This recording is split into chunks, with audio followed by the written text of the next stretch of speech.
Hey, everybody, and welcome back to another episode of the Adorn and Grace podcast. I am your host, Courtney Charmel, and I thank you for joining us for another week. Now, I don't know if you noticed, but we got some new tech, and I'm so happy because I'm not gonna lie to y'all. Trying to edit this audio in post is ghetto, crunchy, frustrating, time consuming, all the things. I hate it.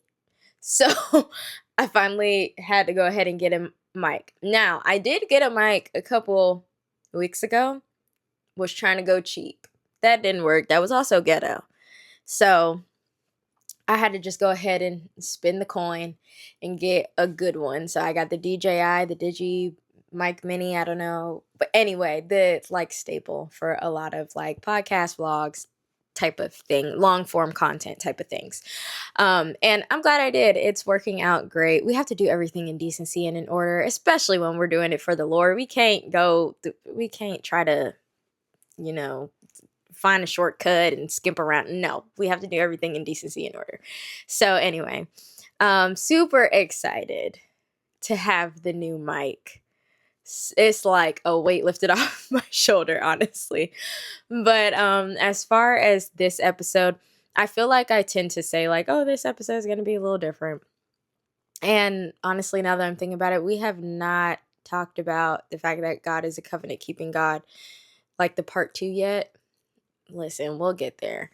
But I just try to show up as authentically as possible with these episodes. I think that's always kind of something that is in the forefront of my mind. Like, I don't want anyone to ever think like you are isolated in the events that happen to you, which is why I kind of go back and forth between talking like strictly about kind of a chapter or a book in the Bible and talking about like real world experiences of like what's going on with me and tying it back to the word. Because I know, especially when you're a young adult, I'm 27, turning 28 this year. It's easy for life to hit you and you to feel like you're the only one going through these things. And I'm not even going to say just as a as a young adult or as a older 20-year-old. It could be at any point in your life. There is no age limit on feeling that way, but it's easy regardless to feel like you are isolated in these events and like nobody is able to understand. Nobody has ever gone through it. I'm here to tell you that that is not true. You are not the only one that has ever gone through the things that you've gone through. You're not the only one that will ever go through it. And I just constantly hope and pray that these episodes and that this podcast as a whole is a constant reminder that when we are in the body of Christ, yes, we may have our own journeys and yes, we may have our own callings, our own talents, and all of these things, but we are all walking this journey together. And that's why it's so important for us to have community. So, more than anything, I just want the Adorn and Grace podcast to be a community of believers and followers of Christ. So, this episode is going to be more so talking about kind of quote unquote real world experience, what's kind of been going on in my life.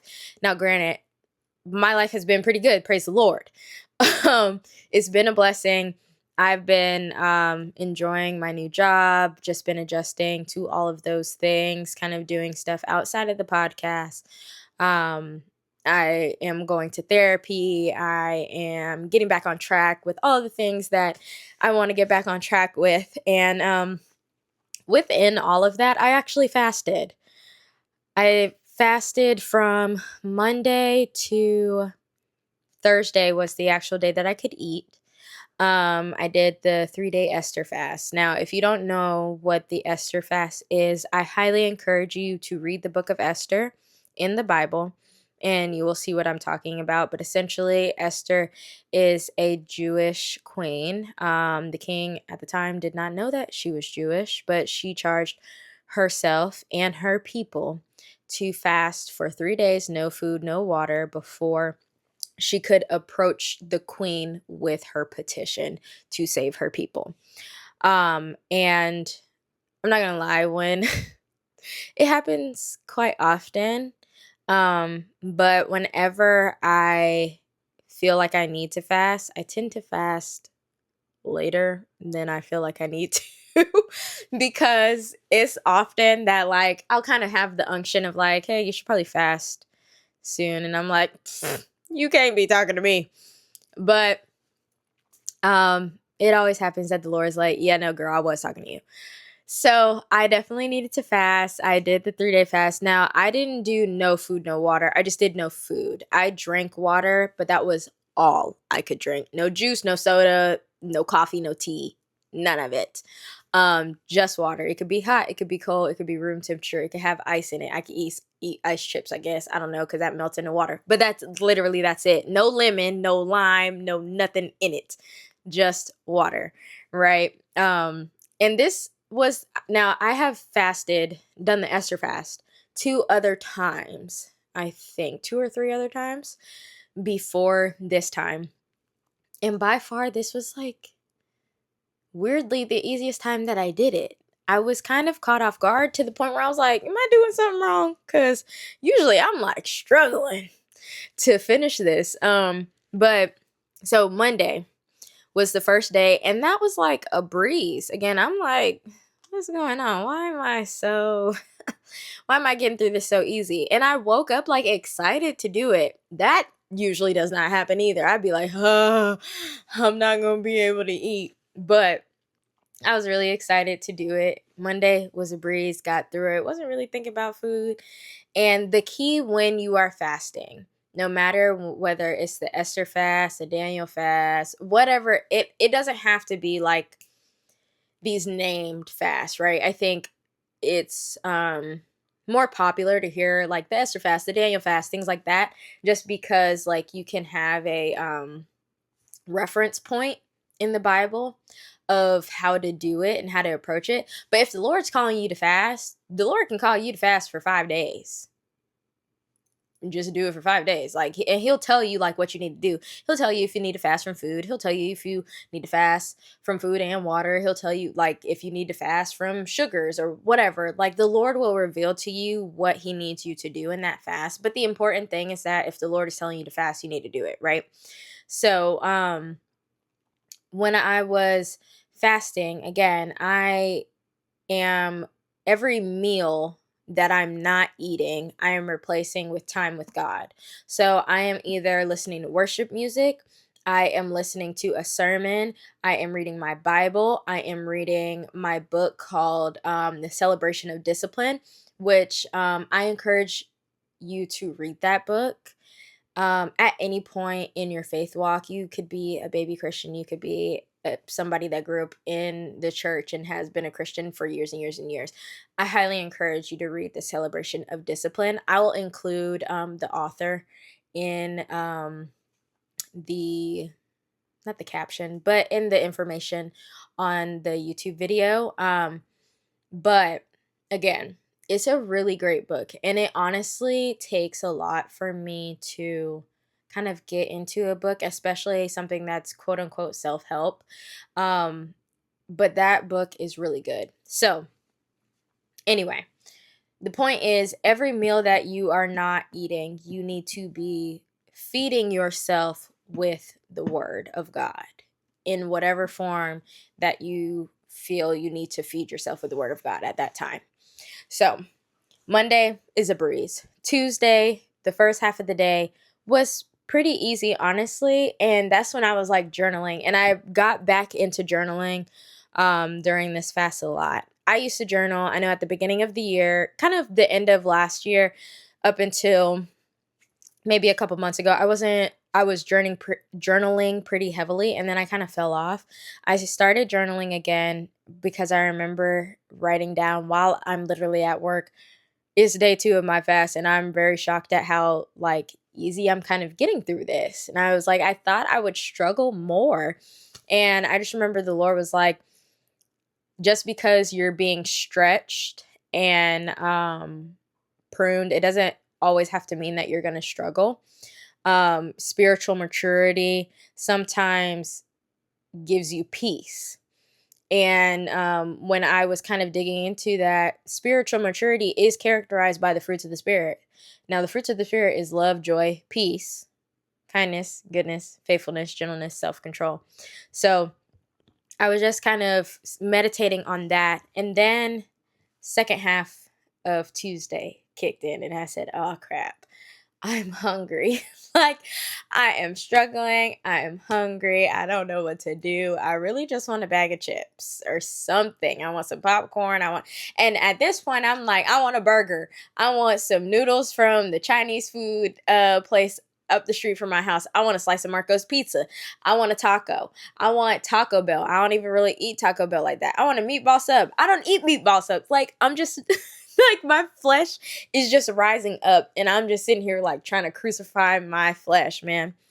So the second day I am going to my study group, my summer study group at my church, where we are reading the Celebration of Discipline. And my kind of, I guess my demeanor, my mood just kind of shifted. And now I'm going to back up a little bit. Before this fast, I had this kind of heavy feeling just in my spirit. I didn't know what it was. I didn't know what words to put to describe it, but I just knew like there was something weighing on me that I wasn't willing or ready to deal with. And now that I'm kind of on the other side of it, it was honestly about my love life. And I know the Lord had been trying to kind of deal with me and try to comfort me about it. And I don't know if you remember, but there, one of the places that the Lord kind of speaks to me or tends to speak to me is when I'm in the shower. So there has been multiple times where I have been in the shower and he was like, hey, let's talk about this. And I have flat out said, nope, don't want to. Like, I really don't want to address this right now. I don't want to cry. I'm tired of crying over my love life.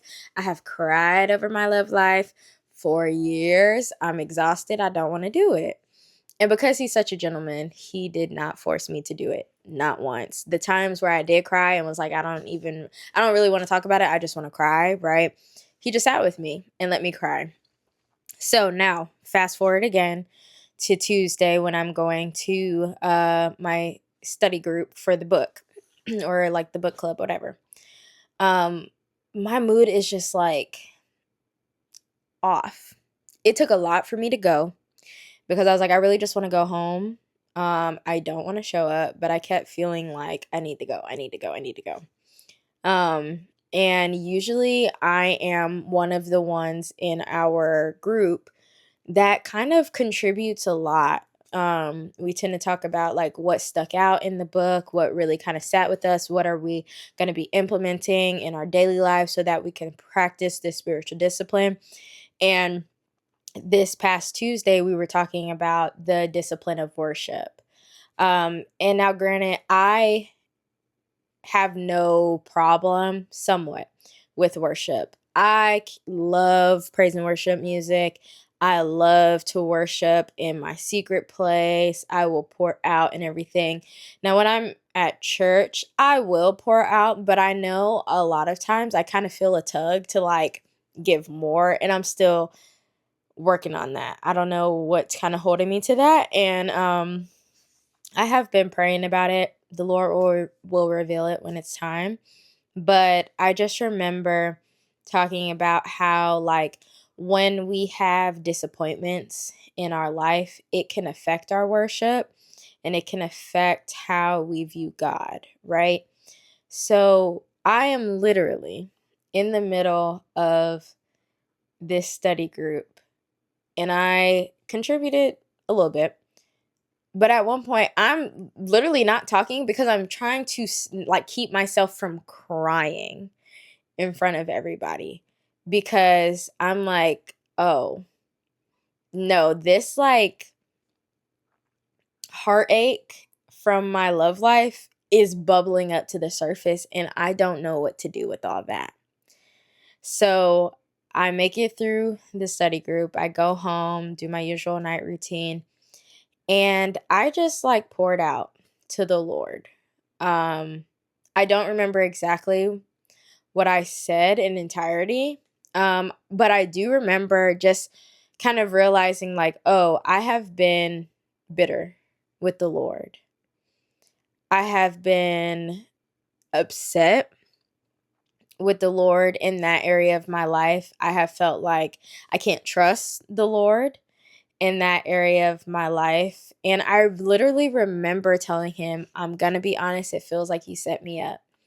Because if I'm your child, why did you allow these people in my life to hurt me in such a way that now I have to carry all of this baggage?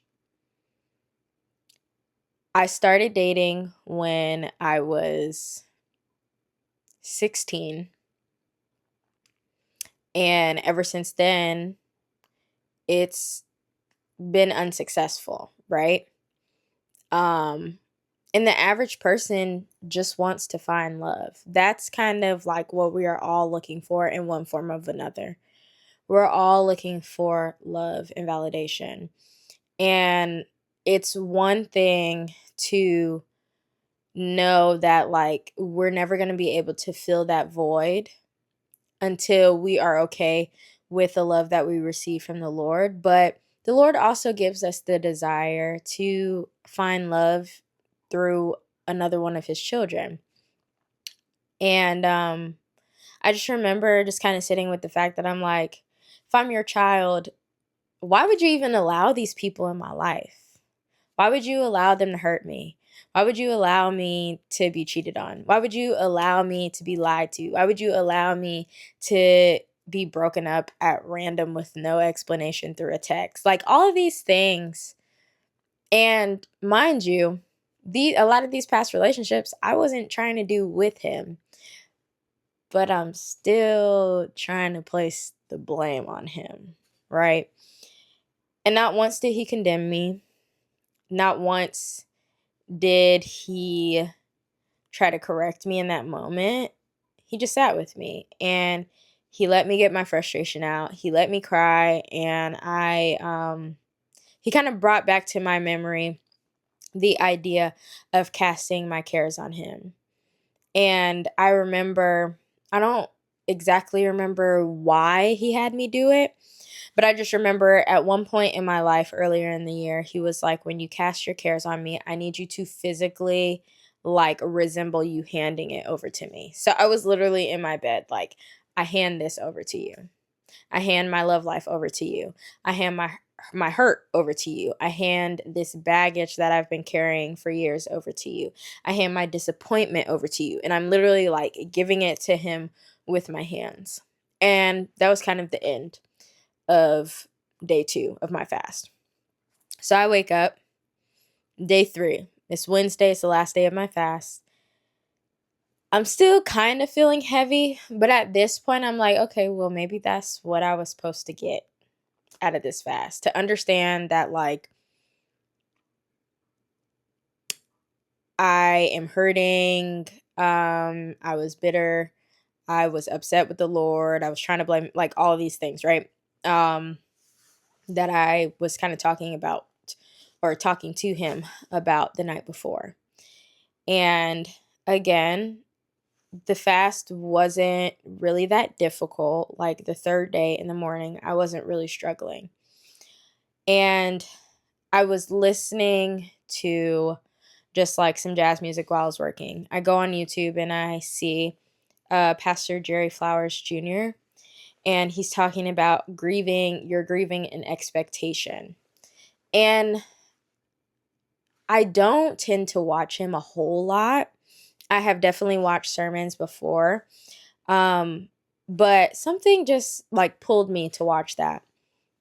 And he was talking about how we tend to grieve silently when we are grieving something that isn't deemed quote unquote worthy of grieving, right? Like, and I remember he said, like, it's not like a family member has died. It's not like you lost your job. It's not like you're homeless. Like, these kind of major things. it's like stuff that if somebody would look at it, it'd be like, why are you grieving over that? Right. So we tend to hold it in. We tend to silently grieve that thing. Um, and we're not really dealing with it. And I remember he brought up John the Baptist and just kind of the life of John the Baptist as a whole. When John was in his mother's belly, when Mary came and was pregnant with Jesus, he jumped in his mother's belly, just as at the presence of Jesus. When he grew up, he was baptizing people. Jesus came and he said, I'm not worthy to baptize you. You should be baptizing me. And I'm like making the way for you. Like he knew he was making the way for the Messiah to come, and he was prophesying and proclaiming. He was condemning the Romans and doing all of this missionary work to make way for Jesus. And it goes from being so convinced, being so convicted about who the Messiah is, to now he ends up in jail because he offends the Romans. He's in jail. He's been in jail for a while. And when two of his disciples come to visit him, he sends them to Jesus and basically tells them to tell him, are you the Messiah, or should we be looking for somebody else? And when they go to Jesus and relay this message, Jesus doesn't condemn them. Jesus doesn't chastise them or anything like that. He tells them, tell John all of the things that you've seen. Because at this point, he's healing people. He's healing people of leprosy. He's healing people of blindness. He is taking he's getting rid of demons out of people. He's doing all of these miracles, right? And he's like, go tell John what you've seen. And I remember Jerry Flowers Jr. had said, because he didn't expect his life to go the way that it did, because he didn't expect Jesus to navigate his missionary work and the start of him kind of doing miracles and starting his discipleship and all of these things, because it didn't go the way he expected it to. Now he's questioning what he's always known. And I'm not doing that great of a job of kind of reiterating what he said. I'll definitely include the video as well. But I just remember it hitting me like, oh, I've been grieving my love life for a while. In all honesty, I've probably been grieving my love life for years. And I was literally at my desk at work, like about to cry. Because that's when it kind of all made sense that, yeah, okay, I was bitter. Yeah, I was upset with the Lord, but it's because I have been holding on to this thing, and I have been holding on to an expectation of what my love life would look like. And when it didn't end up like that, and when I end up getting hurt over and over again, that now it is affecting if I can trust the Lord in this area of my life. I have been able to trust him with my finances. I have been able to trust him with my career. I have been able to trust him with where I'm going to live. I have been able to trust him with getting a car, because I have evidence of all of these things. But in this area of my life, I don't have evidence that he has my back. I don't have evidence that there is somebody genuinely for me that's going to love me like he loves me. So it was hard for me to trust that. And I just I literally got up from my desk and I had to go on a walk. And I was like, I just didn't realize how much this was weighing on me. And I mean, it makes sense now that I kind of look back and think about it, because there were so many times that I didn't want to deal with it. And when I think about that, I just think of how gracious and loving of a God that my Father is, that He wanted to help me deal with these things. He wanted to address these things with me. And because I said, nope, don't want to. Like, I literally remember saying, no, I don't want to.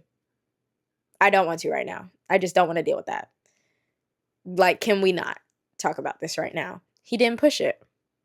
He waited until I was ready to receive for him to be like, hey, you've been carrying this for a while. You don't have to. I don't want you to, because it's weighing too heavily on you.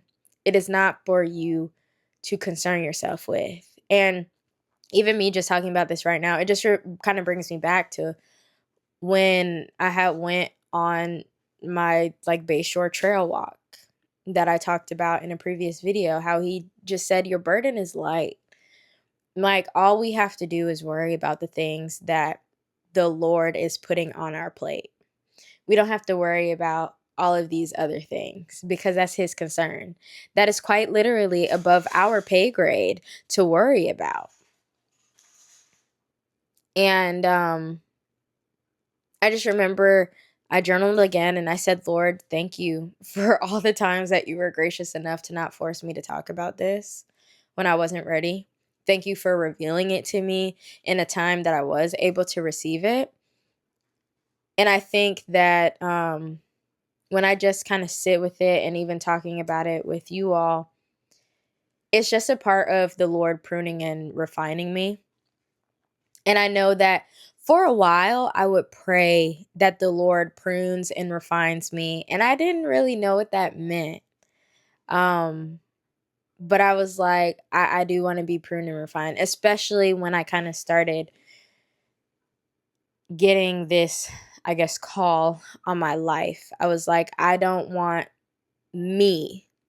I don't want my pride. I don't want my insecurity. I don't want my limited thinking to get in the way of what you're trying to do.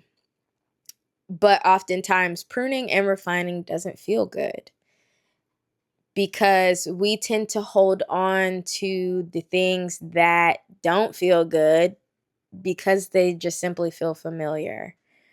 And if I'm honest, I think holding on to the baggage and holding on to the hurt that has come with my past love experiences, that has put me in a victim mindset, because that has allowed me to point the finger at any and everybody else except for myself. Now I'm able to say that I know I'm not perfect, and there were certain situations that I can look back on and say, hey, I probably should have did that differently. But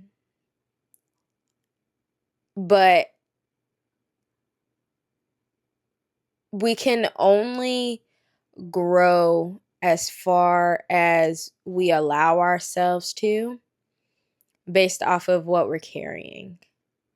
Like, our growth is dependent upon how long we're gonna let what hurt us hold us back. And I want to be free from all of it. I don't want to carry things into where the Lord is trying to take me. And quite frankly, I'm not going to be able to, because I think when the Lord is trying to shift you into a new season, when the Lord is trying to shift you into the purpose he's always planned for you, trying to shift you into a new phase of life, you're not going to be able to carry that old stuff. So it's really a matter of life or death for the calling and the purpose and the life that he has always planned for you, because you're either going to let that stuff go so that you can move, or you're going to stay right there with it. Especially if you are trying to follow the Lord, especially if you are trying to live a life according to his word and to his will. You transitioning into a new phase of life means that You are going to encounter new people. You are going to encounter people that you have an opportunity to touch, to witness to, and to bring to Christ. You can't do that if you're blinded by trauma. You can't do that if you're blinded by hurt. You can't do that if you're carrying baggage. And the Lord is not going to let you damage his children. He's just not. And I know for me, it had to do with my love life. But I think that this really goes into any area of somebody's life. We can't move into where we want to be. We can't move into where God has us or plans for us to be if we're carrying old things. So let this be a reminder. Let this be a call for you to just let it go. And I know that when we think we are casting cares on the Lord, and I may have said this before, that it's just going to be a one-time deal, but it's not. We have to continually cast it onto the Lord, not because it wasn't successful, but because the enemy is going to keep trying to throw it at you. But the more we get equipped and the more we get in the habit of casting things onto the Lord, it becomes easier. I can confidently say right now that I don't worry about what the future of my love life is going to look like, because that's above my pay grade. I don't want to stress myself out worrying about it. And I know that the Lord loves me, so he's going to send the person for me at the appointed time. I can confidently say that I know that my husband is coming soon because the Lord loves me and he's going to send him at the appointed time. But when we are being pruned and refined, we have to understand that it's not about hurting us. It's not about punishment. It's about the Lord getting rid of the baggage, getting rid of the trauma, getting rid of all of these negative things that are holding us back so that we can truly be who he called us to be. And it makes me think of John 15, verse 1 and 2. And I have the NLT version. It says, "I am the true grapevine, and my Father is the gardener. He cuts off every branch of mine that does not produce fruit, and he prunes the branches that do not bear fruit, so they will produce even more." So he's going to reveal things to us. He's going to show us ourselves, essentially, so that we can realize, hey, this is not something that I need. This is not something that is good for me. This is not something that is going to help me grow into the person that you've called me to be. But we also have to be willing to give it to him so that he can cut off that branch that doesn't produce fruit. Because I literally remember one of my mom's friends, I think she had posted a video one time, and she was talking about how there was a moldy lemon, right? And she was like, if I have this bowl of lemons and I have this moldy lemon, all of these other lemons are perfectly fine. They're good, they're fresh, there's no mold on them, no bruises on them, nothing. But if I kept this moldy lemon by these, all of them would turn bad just because of this one. So I have to separate this lemon so that all of these stay good. That's just like all of our negativity and all of our things that we need to get cut off, that the Lord needs to cut off, so that our good fruit, he can prune so that it can bear more good fruit. Because the bottom line is that our baggage, our trauma, our hurt, our depression, our disappointment, all of these things, they bleed. They bleed into every aspect of our life. And then before we know it, we're like, why does everything feel so heavy? Why am I going through this? Why am I not having success? Why me? Why me? Why me? Right? because we didn't want to truly grieve. We didn't want to truly mourn and get rid of these things. So again, let this be a call and a reminder that we have to let go of the things that are not bearing fruit in our lives. We have to let go of the victim mindset that is easy to be in. Talking to myself. We have to let go of the trauma. We have to truly be able to heal. And I know that a lot of times it's hard because we don't know where to start. But just start by going to the Lord and saying, "Hey, I don't really know what to say." Literally last night I had prayed and I'm not fully like past this thing. I can confidently say that I am in a better place and that I know that the Lord loves me and is going to send me my husband. But there are still moments where I'm like, I still want companionship like right now. But last night I was literally like, I don't really know what to say to you. I'm just having one of those moments where I am kind of feeling down because I would like companionship. I would like to be with somebody, but I know that it's just simply not the time. And sometimes you don't even have to have that much to say. Sometimes you could just be like, "Hey, I'm dealing with this and I don't know what to do with it. I don't really know what to say. I don't really have much more to say about that, but I don't know what to do with it. But I know you do. So I'm just going to surrender it to you."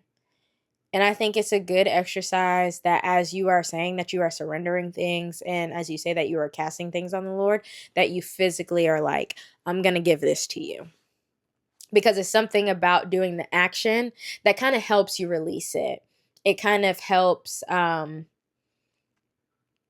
make it more real. At least for me, I think it helps make it more real to like physically hand over that thing to the Lord. Um, but yeah, I think in this life, especially when you are trying to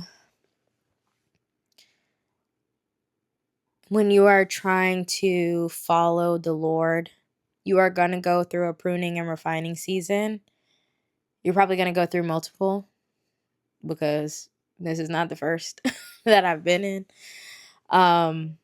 But just know that it's for your good, that the Lord is just simply trying to show you these things so that you can hand it to him and have him get rid of it. He wants to better you. He wants you to bear good fruit. He doesn't want you to hurt. He doesn't want you to be disappointed. He doesn't want you to be discouraged. And he definitely doesn't want you to feel like you can't trust him. But we have to understand that when we are being pruned, when we are being refined, that it's to help us and it's not to hurt us. I know that sometimes when we are kind of dealing with disappointment, when we are dealing with discouragement, when we are dealing with the fact that our expectations didn't go through, it can be daunting and it can feel like